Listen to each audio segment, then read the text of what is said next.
So, this was his final destination. How did he do it? Getting past all the guards with a limp and sneaking in here to start a fire? If he was nimble enough to do that, then he must have been able to get out of here after starting the fire, right? Dehya. I'm sorry. I know it's just wishful thinking. Let's look around. Maybe we can find something that's been left behind.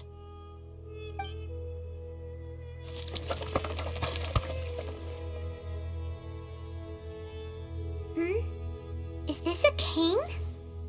It must be the one that Dehya's father used. Kusela.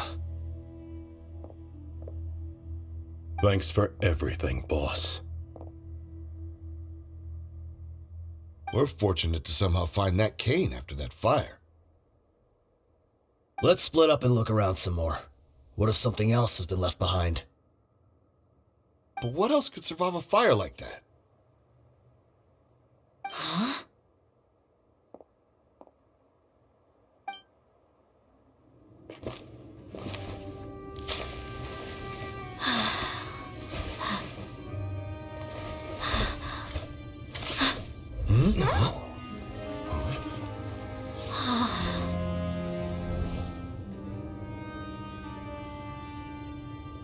Thought so.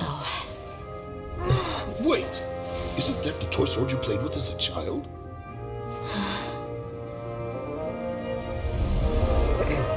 The dragon is no more, for Princess Dehya has slain it. Its head now hangs above the city gates. Her bravery has brought eternal peace and prosperity to us all. Dehya, come on. This is the most important line. You can do it. But Dehya, you defeated the dragon. Everyone's waiting for your speech. Still too shy, huh? All right, I'll do it. I hereby proclaim our victory. Evil shall plague us no more.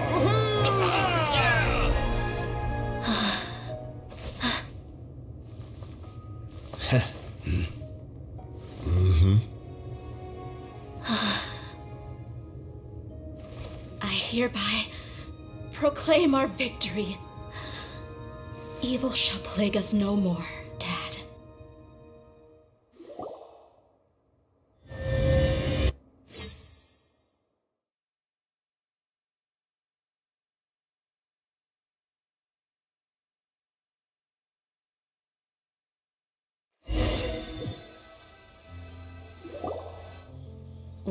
What's this? Don't you remember? You asked Paimon what she would do if she were to wake up tomorrow with loads of money.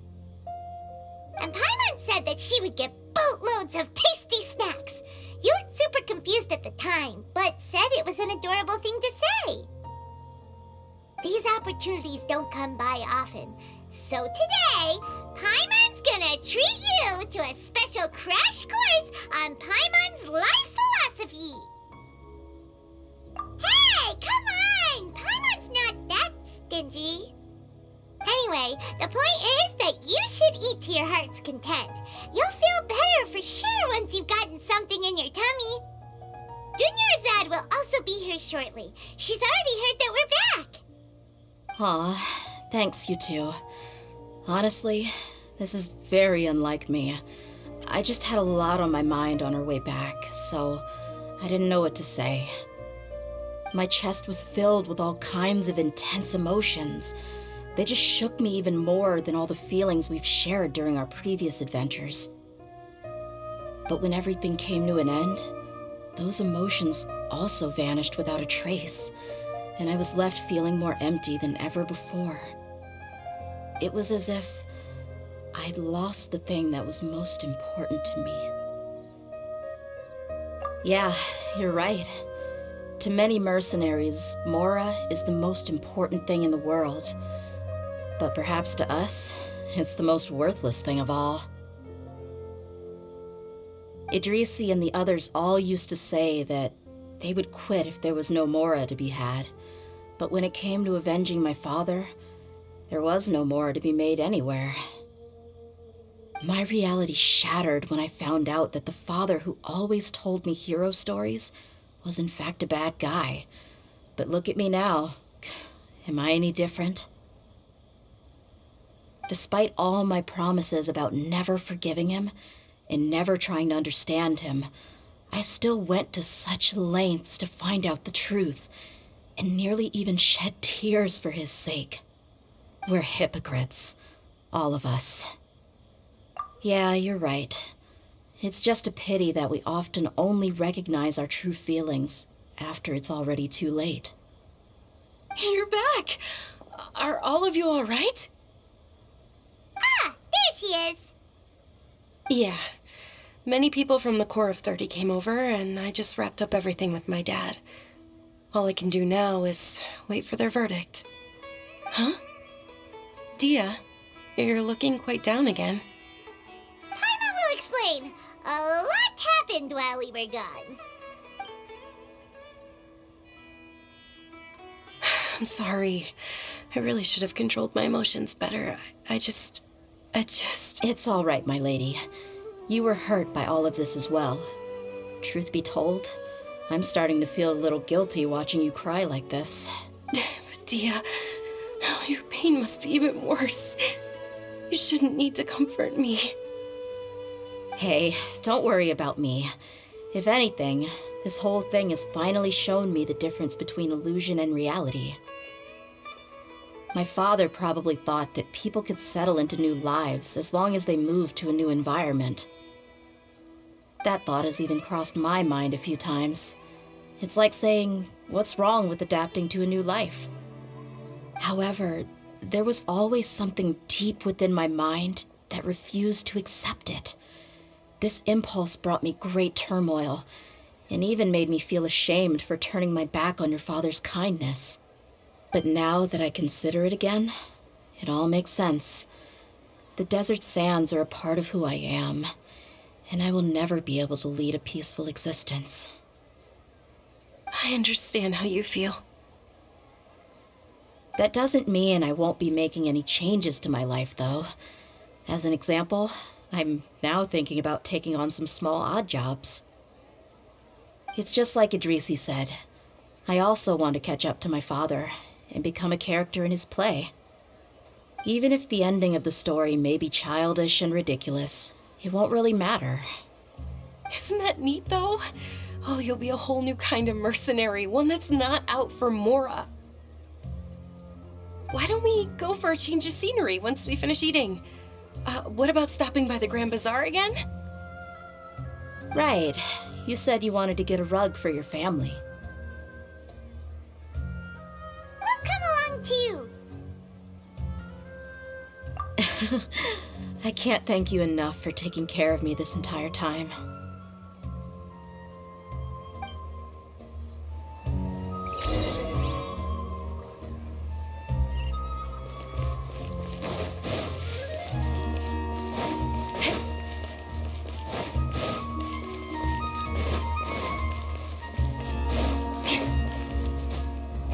More speed.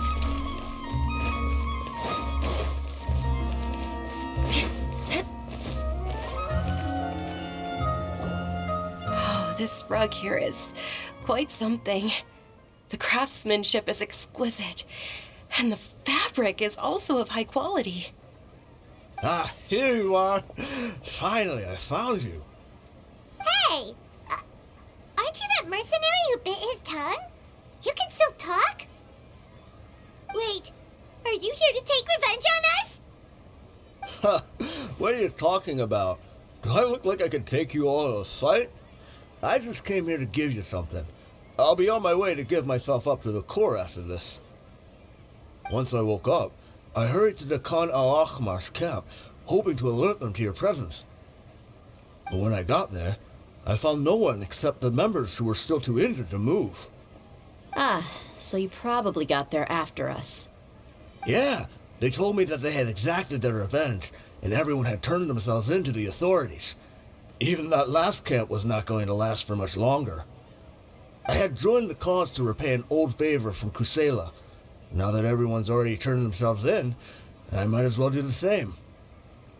One of the injured members gave this box to me and told me that it contained some of the old man's last possessions. Everything left in the camp will get confiscated, so I figured I should get this to you before the Corps could get their hands on it. Thank you. No worries. We are all just living our own truths. There's no need to comment or judge anyone for it. So this box contains everything that Dehya's father left behind. Huh. It feels lighter than expected. Well, back in the day, the first thing he did with any Mora was spend it on things like drinks and meat. But let's see what's inside. What's this? It's just a bunch of junk. It kinda stinks. Perhaps it's just been left unopened for too long. A handwritten copy of a storybook. The paper's already yellowed, and it looks like it's about to fall apart. It was against the Academia's rules to possess books for personal use. If he was going to break that rule, he could have at least copied something useful. That probably means this was really important to him. And here are a few bags of children's snacks. The packaging's completely deteriorated. Maybe that's where the smell was coming from. Did he get those for you? Yeah, but here's the thing, though. Even when I was a child, I was never a fan of these kinds of snacks. He'd always say that he got them for me, but in the end, he always ate more than I ever did. Who even leaves snacks in a box like this anyway? Isn't that just common sense? Forget it. Let me see what else is in here. A razor, some buttons, some round iron tiles, a wooden toy puppet, a wool scarf, which from the looks of it probably belonged to a woman, and a hair clip? Why are these things here? I'm suddenly feeling a little scared. I'm sorry, my lady, but this is just the kind of man he was. He probably saw this box as some kind of personal trash heap and dumped any and everything in there. 2 empty liquor bottles. Tell me, you guys, are these the kinds of things... Huh? There's something in the bottle! Oh, you're right. All right, I got it out. It seems to be a piece of paper with some writing on it. The bottom part's all damaged from moisture, though. Let's hope the writing didn't smudge. I was suddenly seized with an urge to write a letter after finishing this bottle. I just folded it up and left it in the bottle, though. If I end up forgetting about it, it won't really matter. To Dehya. It's a letter for me? It's all right. I'll just read it out. If he went to the trouble of writing a letter, there must have been some important things that he wanted to say. Or at least record down. My condition's becoming worse and worse. Can't even walk without a cane anymore, much less go out and have fun. Guess I don't have many days left. If you're reading this letter, then I suppose I'm already long gone. You were adorable as a baby. Everyone loved you. And regardless of whether you were crying or laughing, everyone enjoyed having you in the group. But once you grew a bit older, you were no longer nearly as happy or cute. It's probably Idrisi's fault. He was never up to any good. Can you believe this guy? He can point the finger at himself. Anyway, back to the point. To summarize, I'm writing this so you would know not to feel sad for me, even if you end up finding out the truth. The reason being that I was never your father to begin with. Wait, what? Surely, he must be joking, right? I don't know. I was quite formidable when I was young, and 100 times cooler than some so-called flame main. Really felt like the whole world was under my feet. With just a teeny tiny bit of effort, I felt I could rule over the entire desert. But as fate would have it, I went out into the desert for a drink one day and discovered a baby in the sands. It was you. You were just lying there, small and helpless. You were so tiny that if the wind blew for just a little while longer, you would have been buried forever. But your cries were so loud they made my head hurt. Now that I think of it, you really were a bundle of energy. Sounds like he's serious. I told Idrisi and the others that I had slipped up with a woman while out and about. None of them even doubted me. I'm sorry that I had to lie to them for so long, but I really had no other choice. I was their most esteemed leader, after all. It's not like I could just tell them that I suddenly wanted to play at being a father. At this rate, I'll puke up all the liquor I just drank from this bottle. Anyway, Dehya, you possess the kind of freedom and kindness that we could only dream of. As far as how you should live your life, that'll be up to you to decide. That's the end of the letter. In the end, he was still thinking of me as a little child. I suppose, or I would have suffocated under the sand a long time ago. He was a good father to you. The fact that he wasn't a blood relative doesn't change that. Yeah, it's just a pity that we had to learn the truth of everything like this. Do you already have some ideas about the decision that he wanted you to make? I do. If he first found me alone in the sands, then I want to try my hand at finding the person who abandoned me. I just have one wish, to tell them a story. That there once existed a childish and foolish jerk with a heart of gold. And that only under his care was I able to grow and mature into the person I am today. If you end up finding any leads, can you share them with us? We go on adventures all the time. Maybe we'll be able to find some information for you. Sure, I appreciate it. I wasn't expecting you to be so enthusiastic. I'll help too. Thank you. All of you. Thank you so much. My life has certainly had its twists and turns, but I've always considered myself lucky. Because no matter where I've gone, I've always been surrounded by incredible kindness.